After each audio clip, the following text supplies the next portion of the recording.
Bismillahirrahmanirrahim. Assalamualaikum warahmatullahi wabarakatuh. Alhamdulillahirabbil alamin wassalatu wassalamu ala nabiyyina Muhammadin wa ala alihi wa ashabihi ajma'in wa man tabi'ahum bi ihsanin illa yaumiddin. Alhamdulillah, para pemirsa Ahsan TV dimanapun Anda berada, pada kesempatan ini di pagi hari yang alhamdulillah sejuk ini di kota Bekasi, di tepatnya di Cikarang Barat, setelah diguyur hujan kemarin sore, kita dapat berjumpa kembali di kajian rutin pagi yang membahas kitab Al-Adabul Mufrad, buah karya Imam Bukhari, yang insyaallah akan disampaikan oleh guru kita sekaligus materi kita, yaitu Ustadz Syahrul Fatwa LC Hafizahullah Ta'ala. Insyaallah di 60 menit ke depan kita bersama-sama akan menyimak hadis ke-118, masih tentang membahas hak-hak tetangga. Kemudian di sesi kedua setelah penyampaian materi akan ada sesi tanya jawab.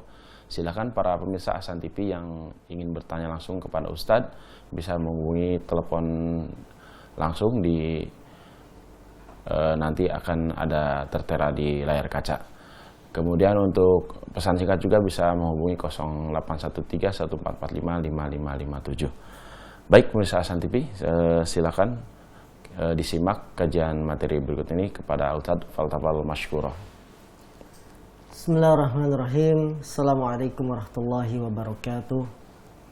Innal hamdalillah nahmaduhu wa nasta'inuhu wa nastaghfiruh wa na'udzu billahi min syururi anfusina wa min sayyiati a'malina. May yahdihillahu fala mudhillalah wa may yudlil fala hadiyalah. Asyhadu an la ilaha illallah wahdahu la syarikalah wa asyhadu anna Muhammadan abduhu wa rasuluhu la nabiyya ba'dah. Yaqulullah tabaraka wa ta'ala, ya ayyuhalladzina amanu taqullaha haqqa tuqatih wa la tamutunna illa wa antum muslimun. Wa qala aidha ya ayyuhan nasu taqu rabbakumul ladzi khalaqakum min nafsin wahidah wa khalaqa minha zawjaha wa batha minhuma rijalan katsiran wa nisaa'a wattaqullaha alladzi tasaaluna bihi wal arham innallaha kana 'alaikum raqiba.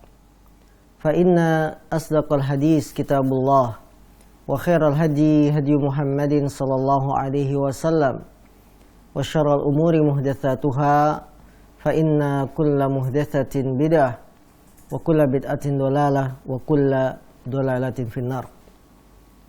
Saudara-saudaraku kaum muslimin, para pemirsa yang dimuliakan Allah Subhanahu wa taala, alhamdulillah kita selalu bersyukur kepada Allah atas limpahan karunia dan nikmat yang Allah berikan kepada kita. Di antara nikmat yang Allah berikan adalah bagaimana Allah berikan nikmat iman, nikmat Islam kepada kita. Sehingga dengan keimanan ini kita merasa tentram dalam menjalani kehidupan. Dengan nikmat Islam ini kita merasa damai, merasa tenang, karena memang Islam memberikan ketenangan dan kedamaian. Nikmat yang tidak kalah penting pula adalah nikmat sehat. Di tengah pandemi yang masih ada, virus corona yang masih tersebar, kita diberikan kesehatan adalah sebuah nikmat yang harus kita syukuri. Bagaimana kesehatan ini harus kita jaga dengan cara selalu kembali kepada Allah, memanfaatkan waktu sehat untuk taat, maka Allah akan menjaga kita. Karena Rasulullah bersabda, ihfadillaha yahfadka. Jagalah Allah, jagalah syariat Allah, jagalah perintah-perintah yang telah Allah perintahkan kepada kita, yahfadka, maka Allah akan menjagamu, yaitu menjaga badanmu, menjaga kesehatanmu, menjaga keluargamu dari segala macam mara bahaya, dari segala macam keburukan. Kuncinya adalah dengan menjaga syariat Islam, menjaga hukum-hukum yang telah Allah wajibkan kepada kita. Para hadirin pemirsa yang dimuliakan Allah SWT, kita masuk hadis ke-118 dari kitab Al-Adab Al-Mufrad, buah karya Imam Al-Bukhari. Beliau rahimahullah berkata, qala al-Imam Al-Bukhari rahimahullah, haddatsana Makhlad bin Malik qala haddatsana Abdurrahman bin Maghra qala haddatsana Buraidu ibnu Abdullah an Abi Burdata an Abi Musa qala qala Rasulullah sallallahu alaihi wasallam la taqumus sa'atu hatta yaqtula rajulu jarahu wa akhahu wa abahu. Dari Abu Musa al-Ash'ari dia berkata bahwasanya Rasulullah sallallahu alaihi wasallam bersabda, tidak akan tegak hari kiamat sampai seseorang membunuh tetangganya dan saudaranya dan bapaknya. Hadis ini dikeluarkan oleh Imam Ibnu Majah dari jalan Hasan, dan derajat hadis ini adalah hadis yang hasan karena Maghra di sini statusnya adalah soduk, orang yang jujur bisa dipercaya. Rasulullah SAW mengatakan la taqumus sa'ah, tidak akan terjadi hari kiamat. Maksud kiamat di sini adalah kiamat kecil. Termasuk tanda-tanda kiamat kecil apabila seseorang sudah menyakiti tetangganya atau bahkan membunuh tetangganya. Dia membunuh saudaranya, juga membunuh bapak atau orang tuanya. Ketahuilah kaum muslimin yang dimuliakan Allah, hari kiamat memiliki tanda-tanda yang dapat dikenali. Ada tanda-tanda yang besar, ada pula tanda-tanda yang kecil. Tanda yang besar maka kiamat kubra, dan ada tanda kecil kiamat sugra. Di antara tanda kiamat kecil adalah menyebarnya pembunuhan. Semarak, merebak pembunuhan. Maka ketika pembunuhan diremehkan, pembunuhan di sini bukanlah pembunuhan membunuh orang-orang kafir yang menyerang kaum muslimin, bukan. Tapi yang dimaksud dari tanda kiamat kecil menyebarnya pembunuhan, pembunuhan sesama kaum muslimin. Sehingga sebagian orang menyakiti, membunuh saudaranya tanpa alasan yang jelas. Karena itulah Rasulullah SAW dalam hadis yang lain mengabarkan, sayati alaikum sanawatun khadda'at, akan datang kepada kalian tahun-tahun yang menipu. Ya, sanawatun khadda'at, sampai seseorang membunuh orang lain dia tidak tahu kenapa dia membunuh saudaranya. Di antara praktek atau bukti fakta tersebarnya pembunuhan adalah seseorang membunuh tetangganya. Dan kasus seperti ini sangat banyak di negeri kita, di pedesaan atau di perkotaan. Gara-gara cekcok mulut, ya, awalnya istrinya, ya, masing-masing istri cekcok. Kemudian suami ikut campur. Akhirnya berantem, terjadilah pertengkaran hebat sampai melukai sebagian terhadap sebagian yang lain. Ini termasuk tanda kiamat kecil. Gara-gara permasalahan lahan, sebagian orang yang tidak takut kepada Allah mengambil tanah tetangganya. Akhirnya terjadilah keributan sampai pembunuhan, dan itu sangat banyak. Gara-gara penguasaan lahan dan seterusnya, sampai ancamannya dengan fisik, dengan golok dan sebagainya. Maka ini kata Nabi termasuk tanda kiamat kecil. Tidak akan tegak hari kiamat sampai didahului dengan tanda-tanda kiamat kecil, yaitu seseorang membunuh tetangganya. Dan itu sangat banyak sekali kasus yang kita jumpai. Ya. Kemudian sampai dia juga membunuh saudaranya, membunuh orang tuanya. Betapa banyak antar saudara sekandung saling melukai. Gara-gara apa? Rebutan warisan contohnya. Betapa banyak antara saudara sekandung saling membunuh gara-gara perebutan bisnis yang diwariskan orang tuanya. Orang tuanya meninggalkan bisnis yang besar, anak-anaknya saling berebut, terjadilah pembunuhan. Ya. Padahal saudara kandungnya yang mereka di masa kecil bermain bersama, di masa kecil hidup satu atap serumah. Tapi ketika sudah besar, masing-masing memiliki ego sehingga saling menyakiti, diantaranya dengan membunuh. Tidak akan tegak hari kiamat sampai seorang membunuh bapaknya. Allahu Akbar. Ini dosa besar berikutnya. Bagaimana anak membunuh orang tua? Anaknya anak tunggal. Orang tuanya sudah tua tapi panjang umur. Sudah tua panjang umur. Artinya apa? Meninggalnya lama. Si anak tidak sabar, akhirnya apa? Membuat jebakan sehingga orang tua meninggal dunia. Ini namanya membunuh bapaknya sendiri. Karena emosi, seorang anak tidak dibolehkan keluar malam, memakai motor orang tuanya. Akhirnya si anak emosi membunuh bapaknya. Bahkan karena tidak dibelikan HP, ya, karena si anak butuh HP. Sekarang ini zaman belajarnya jarak jauh, online, daring.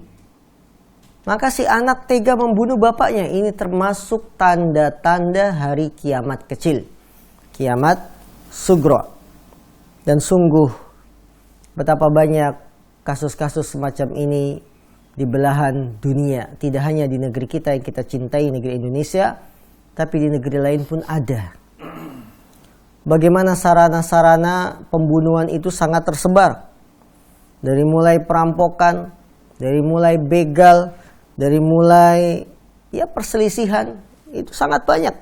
Dan ini tersebar pembunuhan, alamat, tanda kiamat kecil. Bahkan kaum muslimin yang dimuliakan Allah Subhanahu wa taala, dalam kondisi kita sekarang di masa pandemi, banyak orang-orang yang nekat. Anak-anak ingusan, usia-usia SMP, ketika belajar mereka di rumah, mereka lebih sering memegang HP. Tidak ada kegiatan yang mengikat. Apa yang mereka lakukan? Malam-malam berkumpul. Awalnya sekedar ngopi, makan kacang. Lama-lama punya niatan buruk mengganggu orang yang lewat. Orang yang lewat jika dilihat motornya bagus, Ninja R Ninja apa itu namanya? Diincar, dikejar, dibegal.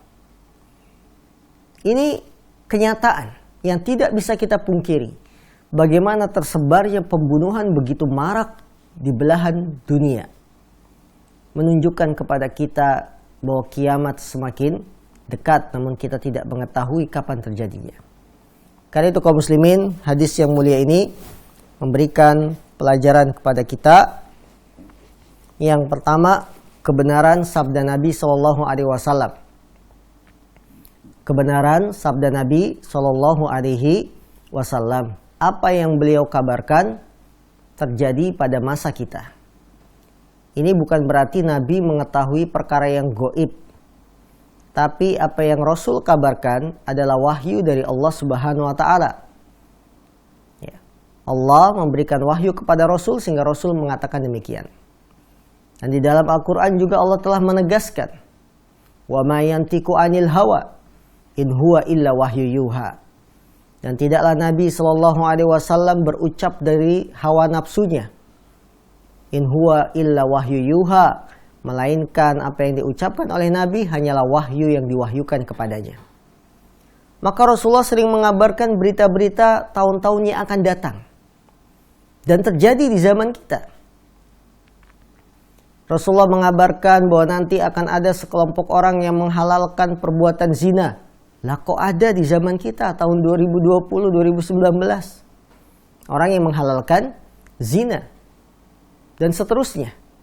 Maka berita yang dikabarkan Rasul adalah kebenaran karena dia adalah wahyu. Karena itu hadis ini memberikan pelajaran pada kita kebenaran sabda Nabi SAW. Yang kedua, pelajaran yang bisa kita petik dari hadis ini, penetapan akan adanya hari kiamat. Bahwa hari kiamat itu pasti ada, pasti terjadi. Dan dalil tentang akan terjadinya hari kiamat sudah disebutkan di dalam Al-Quran. sudah disebutkan di dalam hadis Nabi SAW dan mencapai derajat yang mutawatir yang banyak. Ya, sangat banyak sekali penyebutan tentang hari kiamat dalam Quran, dalam hadis Nabi SAW. Maka kita tidak boleh mengingkarinya. Bahwa kiamat pasti akan terjadi. Namun kejadian kapannya hari kiamat jangan diterka-terka, jangan ditebak-tebak. Sebagaimana perilaku sebagian orang yang suka menerka-nerka, menebak-nebak terjadinya hari kiamat. Berpatokan dengan kalender kalender maya atau apa gitu ya. Terjadi hari ini, kemudian jam sekian, detik sekian. Sampai orang-orang takut hijrah. Bahkan ini ada di negeri kita. Ketika di Jawa Tengah ada yang mengabarkan kiamat semakin dekat, satu dusun berbondong-bondong hijrah. Pindah kemana? Ke rumah kiainya.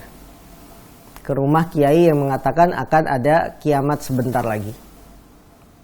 Ketika Ramadan kemarin, tanggal 15 bertepatan dengan malam Jumat, ini akan terjadi kiamat. Kenapa? Nanti ada suara keras, dentuman, yang akan didengar semua orang, tanda kiamat.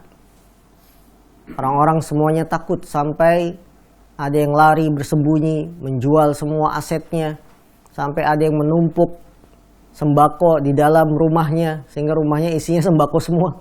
Karena ketakutan yang luar biasa dari orang-orang yang tidak bertanggung jawab. Begitu meleset, ternyata besoknya hari Jumat aman, gak ada apa-apa. Mereka mengatakan apa? Oh iya, belum terjadi. Oh iya, ya begini maksudnya. Seperti itu. Padahal kita dilarang membuat takut orang lain itu tidak boleh. Jadi hadis ini memberikan pelajaran bahwa penetapan hari kiamat memang ada, dia akan terjadi. Tapi kita tidak tahu kapan terjadinya hari kiamat. Tidak boleh kita menetapkan sesuatu kecuali berdasarkan apa yang ditetapkan oleh Rasul SAW. Nah, Rasul kita telah menetapkan hari kiamat terjadi pada hari Jumat. Rasul kita telah menetapkan hari kiamat besar akan terjadi kalau nanti matahari sudah terbit dari barat. Ya. Kemudian mengabarkan lagi tanda-tanda besar munculnya Dajjal. Ya, keluarnya Nabi Isa yang membunuh Dajjal. Itu tanda kiamat besar.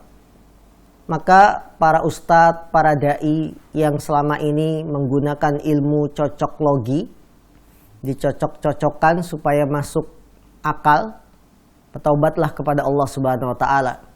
Takutlah Anda kepada Allah dengan mengabarkan sesuatu yang Anda tidak punya ilmunya. Karena Allah berfirman, "Wala taqfu ma laysa laka bi ilm." Janganlah kamu berkata dengan sesuatu yang kamu tidak punya ilmunya. Ketiga, pelajaran yang bisa kita petik dari hadis ini bahwa ada tipe-tipe tetangga yang menyakiti tetangganya. Bahkan sampai melukai, bahkan sampai menghilangkannya nyawa. Ini yang disebut dengan tetangga yang buruk. Tetangga yang dia memiliki teman tapi temannya tidak merasa aman dari gangguannya. Tetangga yang harus kita jauhi. Karena itulah Nabi memerintahkan kita agar kita memilih tetangga terlebih dahulu sebelum menentukan rumah di mana kita tinggal. Maka kaum muslimin yang dimuliakan Allah Subhanahu wa taala, mari kita berusaha sekuat tenaga agar tidak menyakiti tetangga, supaya kita tidak menjadi tetangga yang jelek yang dijauhi oleh manusia karena kejelekan kita. Hadis 119. Qala al-Imam al-Bukhari rahimahullah, babun la yu'dhi jarahu. Imam Bukhari rahimahullah beliau berkata, bab tidak boleh mengganggu tetangga. Haddatsana Musaddadun qala haddatsana Abdul Wahid qala haddatsana Al-A'mash qala haddatsana Abu Yahya maula Ja'dah bin Hubairah qala sami'tu Aba Hurairah yaqulu qila lin Nabi sallallahu alaihi wasallam ya Rasulullah inna fulanata takumul laila wa tasumun nahar wa taf'alu wa tasaddaqu wa tu'dhi jiranaha bilisaniha. Faqala Rasulullah sallallahu alaihi wasallam la khaira fiha hiya min ahlin nar. Qalu wa fulanatun tusallil maktubata wa tasaddaq bi athwar wa la tu'dhi ahadan. Faqala Rasulullah sallallahu alaihi wasallam hiya min ahli al-jannah.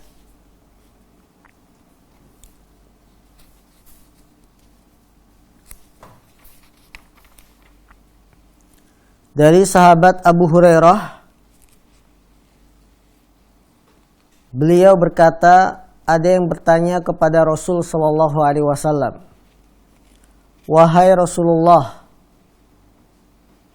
sesungguhnya ada seorang wanita yang selalu sholat malam dan puasa di siang harinya.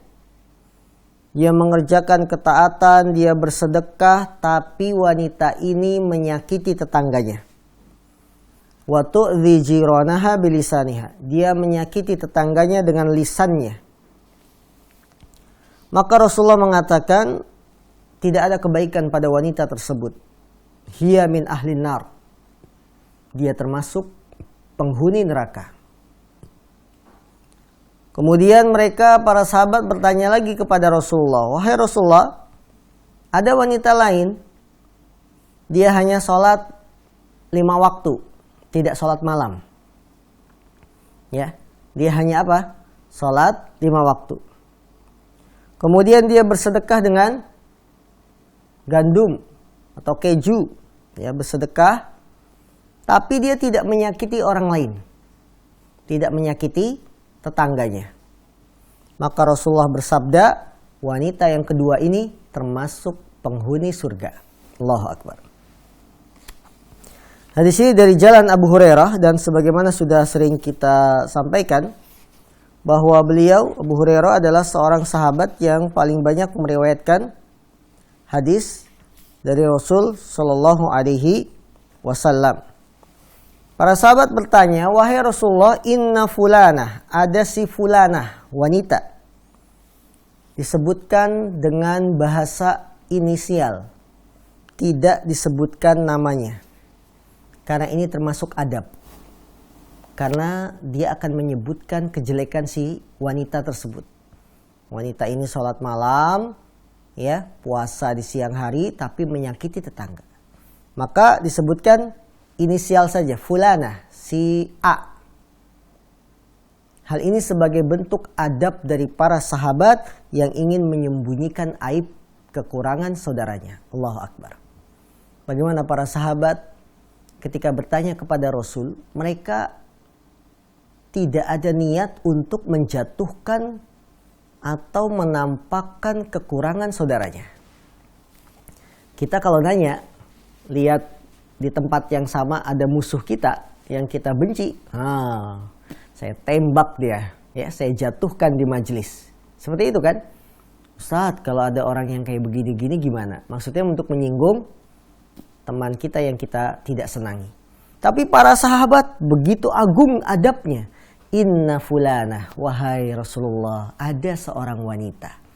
Gak disebutin namanya, ya, ada seorang wanita. Karena sebagai adab, walaupun para sahabat mengetahui nama wanita tersebut. Si fulana ini apa?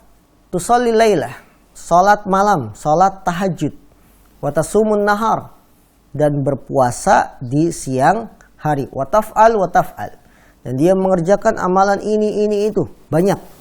Tidak hanya mencukupkan diri dengan perbuatan yang wajib, amalan-amalan wajib, tapi dia menghiasi dengan amalan sunnah berupa sholat tahajud, puasa sunnah siang harinya.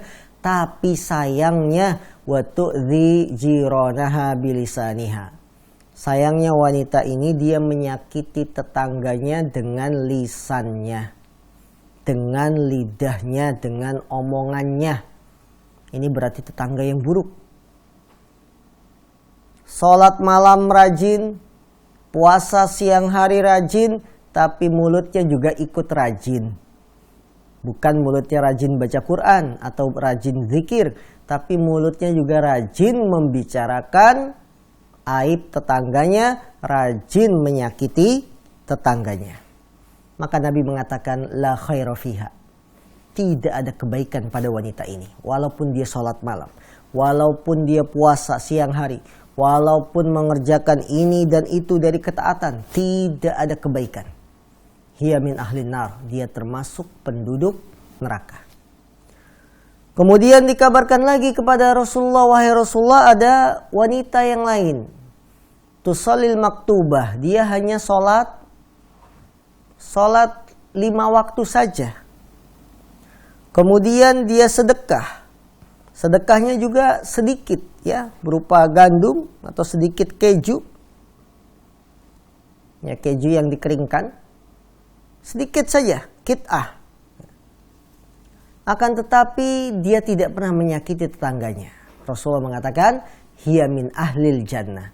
Kalau memang begitu, walaupun dia cuma sholat 5 waktu, walaupun sedekahnya sedikit, ya, tapi tidak pernah menyakiti tetangga, hiya min ahlil jannah, dia termasuk penduduk surga. Allahu Akbar.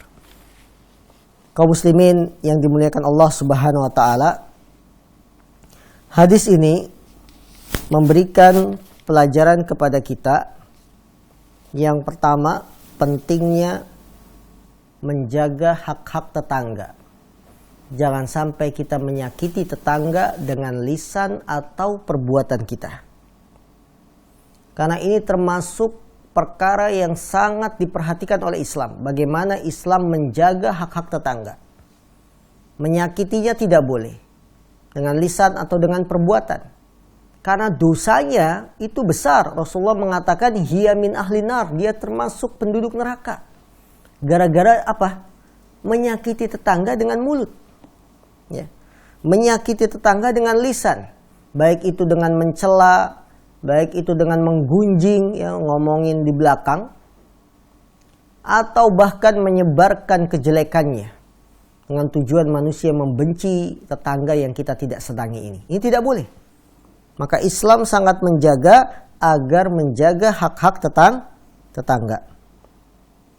Kemudian pelajaran kedua dari hadis ini, orang yang mampu tidak menyakiti tetangga, maka dia dijamin surga. Allahu Akbar. Orang yang mampu tidak menyakiti tetangga, maka dia dijamin surga. Karena Rasulullah mengatakan, ketika dikabarkan ada wanita yang sholat 5 waktu, sedekahnya sedikit tapi tidak menyakiti tetangga, Rasulullah mengatakan, hiya min ahlil jannah, dia termasuk penduduk surga. Maka kaum muslimin, surga itu bisa diraih. Surga itu bisa didapat dengan cara dan sebab. Di antara sebabnya ingin masuk surga, jangan menyakiti tetangga dengan mulut atau perbuatan kita. Sungguh indahnya agama kita. Memperhatikan para tetangga dengan tidak menyakiti, dan ini menjadi sebab kita bisa mendapatkan surga yang kita idam-idamkan. Kemudian, pelajaran yang bisa kita petik juga dari hadis ini, menyakiti tetangga termasuk dosa besar. Kenapa? Karena ancamannya neraka. Dan para ulama telah menjelaskan patokan dosa besar sebagaimana kata sahabat Ibnu Abbas, apabila dosa itu ada ancamannya, ada hukumannya di dunia atau di akhirat, maka dosa tersebut termasuk dosa besar. Menyakiti tetangga, ancamannya apa? Min ahlin nar, termasuk penduduk neraka. Maka segala dosa yang ada ancamannya termasuk dosa besar. Dengan demikian, menyakiti tetangga hukumnya dosa besar. Dan yang namanya dosa besar tidak bisa dihapus dengan amalan soleh. Dosa besar harus dengan taubat kepada Allah Subhanahu wa taala. Ya. Taubat dengan sebenar-benarnya taubat, memohon ampun kepada Allah atas dosa yang dia lakukan. Maka kaum muslimin, takutlah kita dari yang namanya dosa besar. Walaupun kita hebat dalam ibadah kita hebat dengan amalan sunnah, tapi kalau masih menyakiti tetangga, dosa besar. Salat tahajud kita tidak akan menghapus dosa besar kita. Sedekah kita, amalan soleh kita, puasa sunnah kita di siang hari, kalau kita melakukan dosa besar, puasa sunnah tidak bisa menghapus dosa besar. Buktinya apa? Nabi mengatakan, la khaira fiha, tidak ada baiknya sama sekali. Padahal kita nggak ragu yang namanya sholat malam itu baik. Betul kan? Yang namanya puasa sunnah kan baik. Wataf'al. Dan dia wanita ini banyak melakukan ketaatan ini dan itu. Baik, yang namanya ketaatan baik. Tapi kenapa Nabi bilang la khairu fiha, tidak ada kebaikan pada wanita ini? Karena amalan-amalan baik berupa sholat sunnah, puasa sunnah tidak bisa menghapus dosa besar.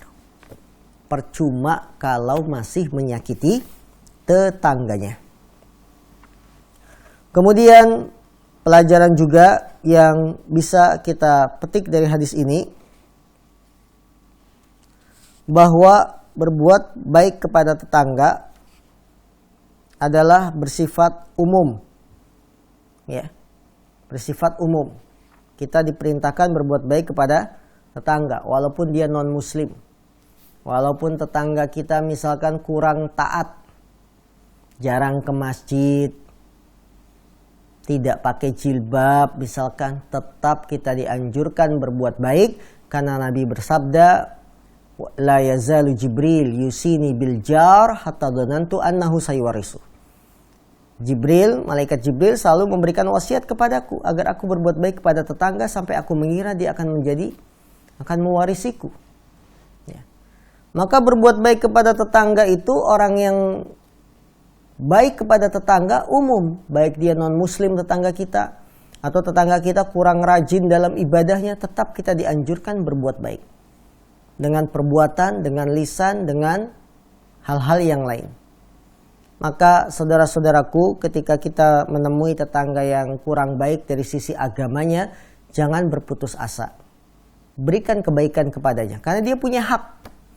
Berilah hadiah, senyum, sapa, mengucapkan salam. Itu hak-hak yang harus kita tunaikan kepada tetangga kita walaupun dia jarang ke masjid. Walaupun dia misalkan melakukan kemaksiatan, merokok. Ini kasusnya paling sering ya. Tetangga kita perokok berat. Kemudian kita menjadi antipati kalau ketemu tetangga ini. Tidak menegur, tidak ngucapin salam, boro-boro senyum. Salam aja enggak kan. Maka ini tidak boleh. Karena berbuat baik kepada tetangga sifatnya adalah umum. Suatu ketika Nabi memiliki makanan. Ya. Hadis Ibnu Umar, Nabi memiliki makanan yaitu kambing.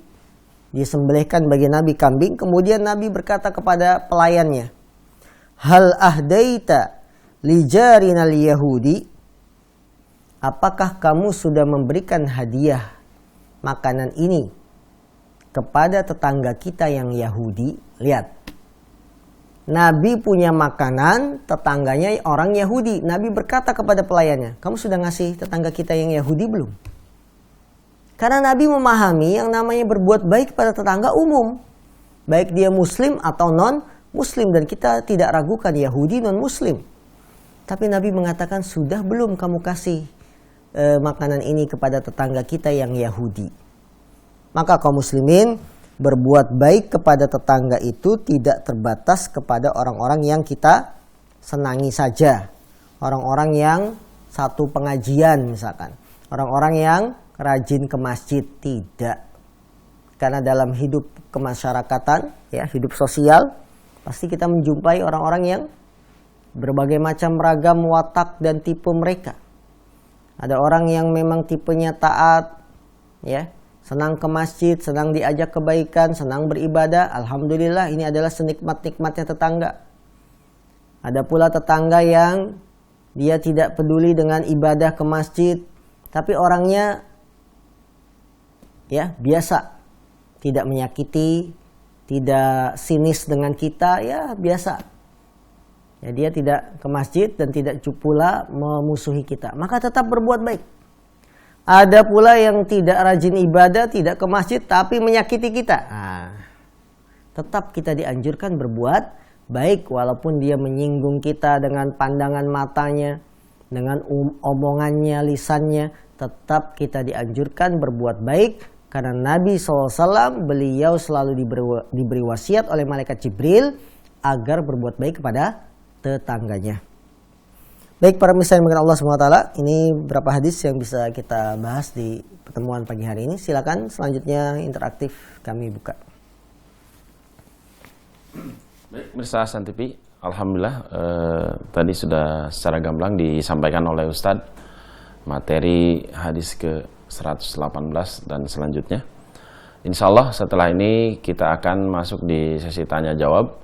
Silakan pada para pemirsa Hasan TV yang ingin bertanya langsung dengan Ustadz bisa menghubungi di nomor telepon 0218901603 atau bisa juga melalui pesan singkat di 0813-1445-5557. Tapi sebelum itu kita jeda terlebih dahulu.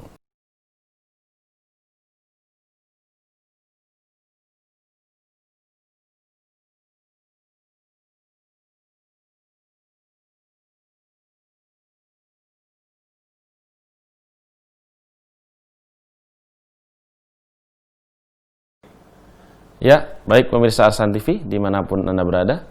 Alhamdulillah kita sampai di sesi tanya jawab.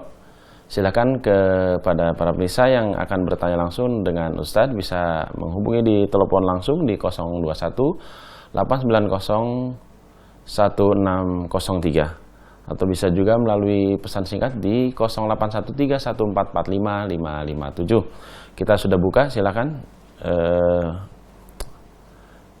yang akan menelepon. Baik, Ustadz, sudah ada pertanyaan masuk.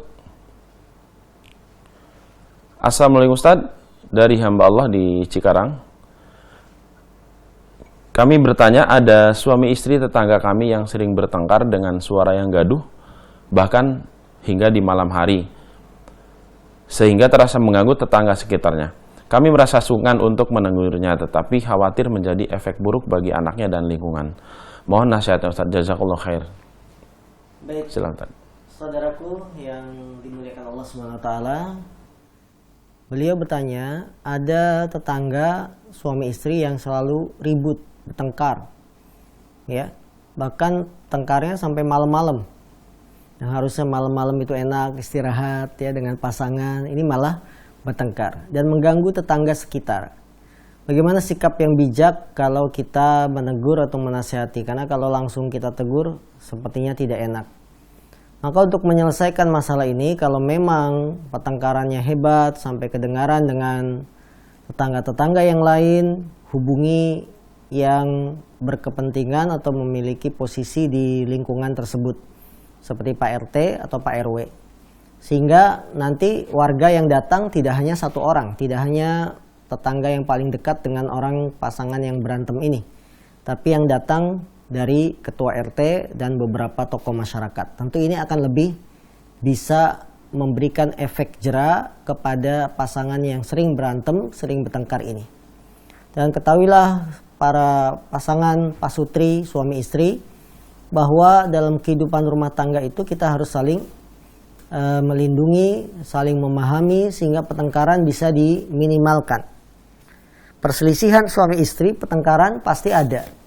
Namun jangan sampai menghebat, jangan sampai apalagi terdengar oleh tetangga suara kita mengganggu tetangga yang lain, dan ini hukumnya tidak boleh. Karena itu Anda yang mendengar pertengkaran ini segera lapor ke Pak RT ya atau Pak RW untuk memberikan solusi terbaik, menegurkah atau apakah, karena kalau yang datang adalah orang-orang yang dipandang, tentunya ini bisa memberikan efek jera kepada pasangan yang sering ribut dan berantem ini. Wallahu a'lam. Baik, jazakallahu Ustaz, barakallahu fiik atas jawabannya, atas nasihatnya. Ada pertanyaan masuk lagi melalui pesan singkat dari hamba Allah di Cikarang.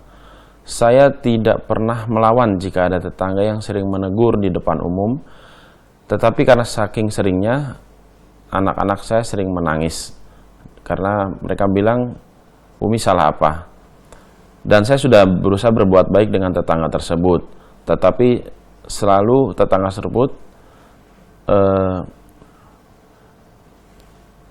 tersebut menjelek-jelekan saya, sehingga saya malas keluar rumah. Karena sekali saya keluar rumah, saya cuma ikut duduk, nggak ngomong apa-apa. Ini bagaimana nasihatnya Ustadz menghadapi tetangga yang seperti ini? Baik, ini merupakan tantangan sosial ketika kita hidup bermasyarakat. Yaitu ada tipe-tipe tetangga yang memang menyakiti kita dengan ucapannya. Padahal kita tidak ada salah apa-apa, tapi dia sering menegur di depan umum. Entah karena kebenciannya, ketidaksukaannya dengan kita bisa jadi. Atau karena penampilan kita saja. Yang memakai jilbab lebar atau memakai penutup wajah, dia tidak suka. Ya, sehingga menegur di depan umum, bahkan sampai anak-anak kita memahami. Nah, untuk menyikapi tetangga semacam ini, maka Anda tetap diperintahkan berbuat baik. Yang kedua, kalau memang Anda bisa memberikan nasihat, sampaikanlah nasihat. Karena agama ini dibangun di atas nasihat. Tentu kita punya hak untuk membela diri, membela kehormatan, punya hak. Seorang muslim punya hak membela diri, membela kehormatan. Namun kalau dia memaafkan, maka itu lebih afdol. Anggap saja orang yang menjelek-jelekan kita adalah orang yang bodoh, yang tidak paham agama, kita biarkan, kita tidak dengarkan omongannya. Tapi dengan tetap kita berbuat baik kepada tetangga tersebut. Kalau kita punya sikap tidak keluar rumah, maka tidak ada masalah. Keluar rumah kalau ada kebutuhan, ya keluar rumah kalau memang ada hajat yang harus ditunaikan, baru kita keluar. Tapi yang terpenting itu, kita tetap bersabar, kemudian berbuat baik, kemudian menasehati. Ini penting. Berani nggak kita datangi rumahnya, ya bersama suami kita misalkan, kemudian kita bicarakan baik-baik, ya. Kalau dia tidak terima, ya kita bicaranya kan sudah baik-baik. Semoga dengan nasihat baik-baik ini bisa masuk ke dalam hatinya. Nah. Bismillah Ustaz atas jawabannya. Alhamdulillah sudah masuk lagi pertanyaan melalui pesan singkat. Assalamualaikum Ustaz. Afwan di luar tema dari Ibu Zainab di Madura. 4 hari yang lalu Ibu Ana mengalami musibah tertabrak motor. Ana sebagai anak ikut merasakan apa yang dialami Ibu Ana. Ustadz katanya musibah menghapuskan doa, dan apakah dosa Ana juga dihapuskan atau hanya dosa Ibu Ana yang dihapuskan?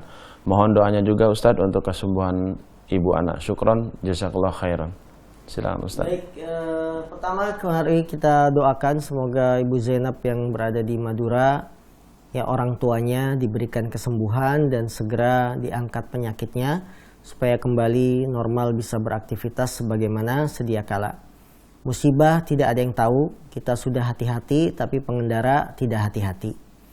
Pengendaranya sudah hati-hati, ada orang jalan yang tidak hati-hati. Ya, namanya musibah, suatu yang ditakdirkan oleh Allah dan tidak ada seorang pun yang bisa mengelak.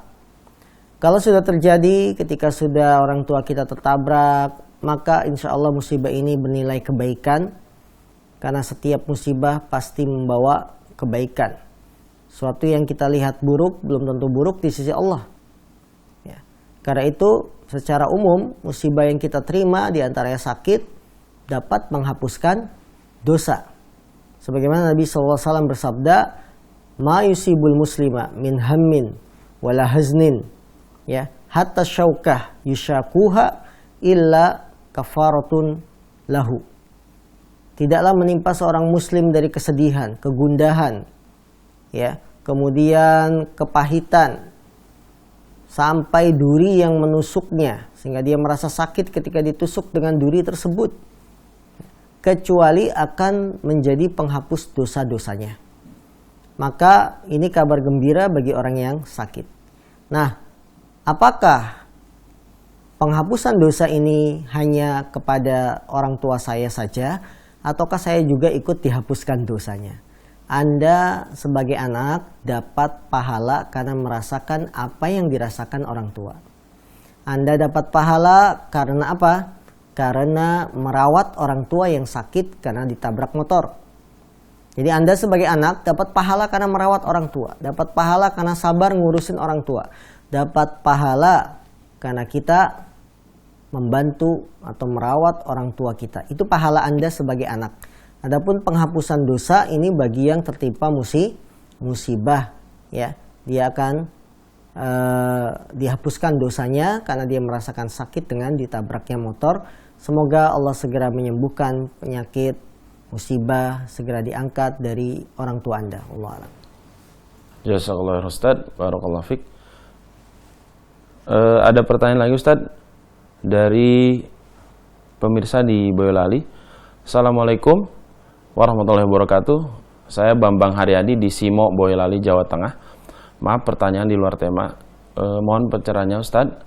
Yang pertama, menyerahkan infak sedekah ke masjid sejumlah uang, kemudian meminta kepada jamaah untuk membacakan Al-Fatihah, Al-Ikhlas, Al-Falaq, dan An-Nas. Bagaimana mengenai ini Ustadz?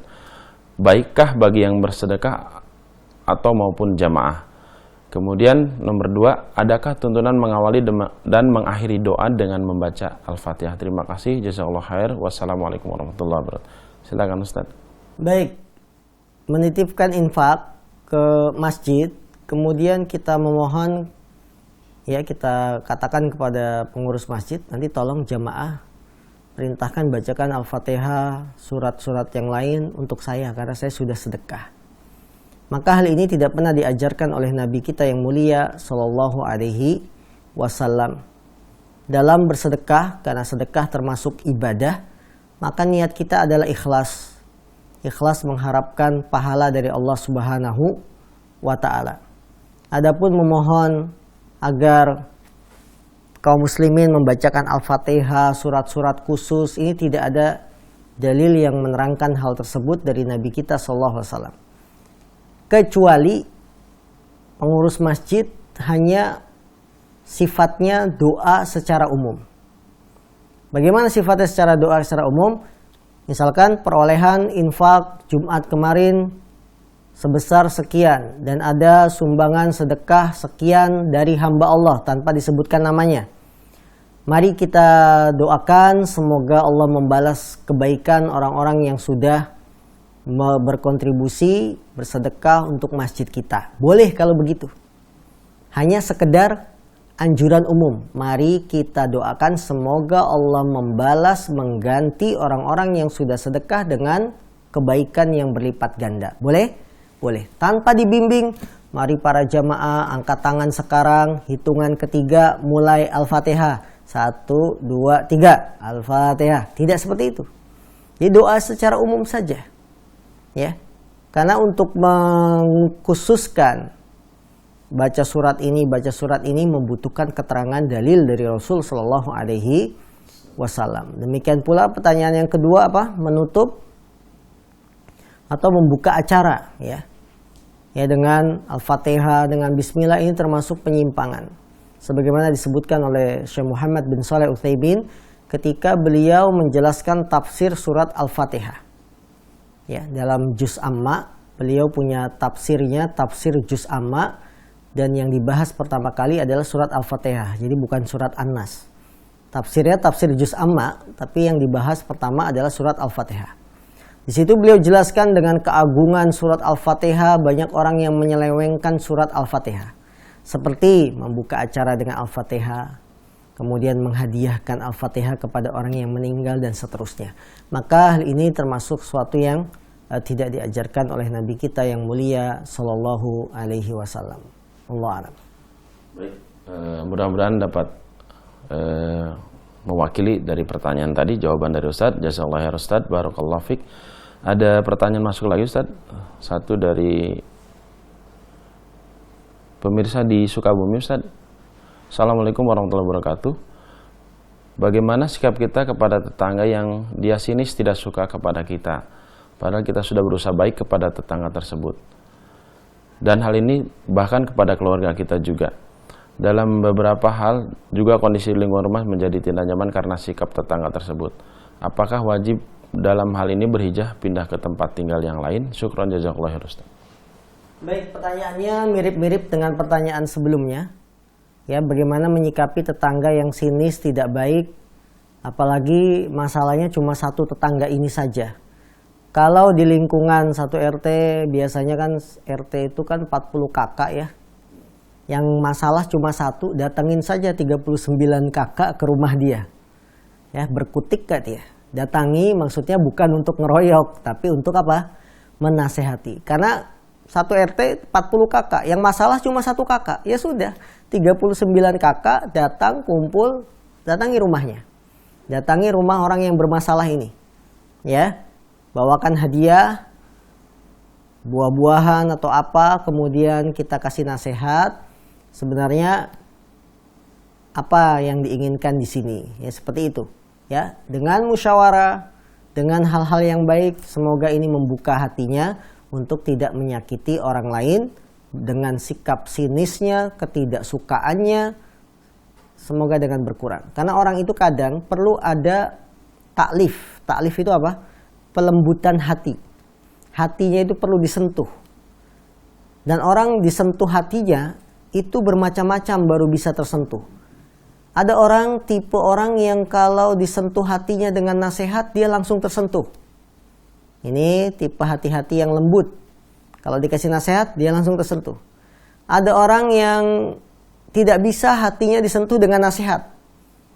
Ya, disentuhnya dengan apa? Disentuhnya dengan buah apel, buah pir, dengan paket sembako, baru tersentuh hatinya. Ada pula yang dia nggak bisa disentuh dengan nasihat, tidak bisa dikasih sembako karena dia orang cukup. Ya, disentuh hatinya apa? Dengan gebrak meja. Nah, baru dia tersentuh, sadar, oh iya ternyata orang yang saya sini sih berani juga sama saya. Nah, seperti itu. Maka silakan rubahlah kemungkaran itu. Nabi mengatakan apa? Bila kamu melihat kemungkaran, rubahlah dengan tanganmu. Kalau kamu tidak mampu, dengan lisanmu. Kalau kamu tidak mampu, dengan hatimu. Ya tidak ada masalah, kita cari solusi terbaik untuk mengatasi satu tetangga yang bermasalah ini. Allah a'lam. Baik, masih ada satu pertanyaan lagi Ustadz sebelum kita tutup di sesi tanya jawab ini. Assalamualaikum Ustadz, dari Edi di Cikarang, bagaimana sikap kita saat bertemu atau berbicara dengan tetangga akhwat? Syukron jazakumullah khair. Baik, apabila kita memiliki tetangga wanita, ya kalau wanita ini sudah bersuami, maka boleh laki-laki mengucapkan salam selama bukan untuk menebar fitnah atau menebar pesona. Nah, yang boleh telaga pesona. Kalau menebar pesona tidak boleh. Jadi tujuannya mengucapkan salam hanya sekedar salam saja. Tidak ada niat-niat di balik itu. Kalau si tetangga yang wanita ini masih single, belum menikah, belum punya suami, ya, maka jagalah diri kita untuk tidak menebar fitnah. Mengucapkan salam boleh tidak? Boleh selama tidak dipahami dengan pemahaman yang lain. Ya kalau memang kita memiliki ketertarikan, kemudian ada perasaan dengan si wanita tetangga ini, maka segeralah untuk dinikahi supaya halal. Ya, jangan menghayal terus, melihat saja kemudian pulang ke rumah membayangkan. Nah ini bukan seorang laki-laki. Laki-laki itu kalau ngelihat tertarik punya perasaan datangi langsung. Ya tidak hanya melihat terus diulang-ulang di murojaah setiap malam mau tidur. Nah ini tidak seperti itu. Jadi kalau memang punya ketertarikan segera dinikahi, dihalalkan agar berbuah pahala bukan berbuah dosa. Wallahu taala alam. Nah. Baik, para pemirsa Hasan TV dimanapun Anda berada, alhamdulillah kita sudah sampai di penghujung acara. Kita sudah hampir 60 menit menyimak materi yang disampaikan Ustadz. Mudah-mudahan menjadi faidah bagi kita semuanya sebagai ilmu yang bermanfaat dan ilmu yang kita praktekkan di kehidupan sehari-hari. Sebelum kita tutup, silakan kepada Ustadz untuk menyampaikan ringkasan materi tersebut. Baik, para pemirsa yang Allah SWT, penjelasan kita sudah panjang lebar bahwa kita hendaklah menjadi tetangga yang baik, jangan menjadi tetangga yang buruk, karena berbuat buruk menyakiti tetangga termasuk dosa besar.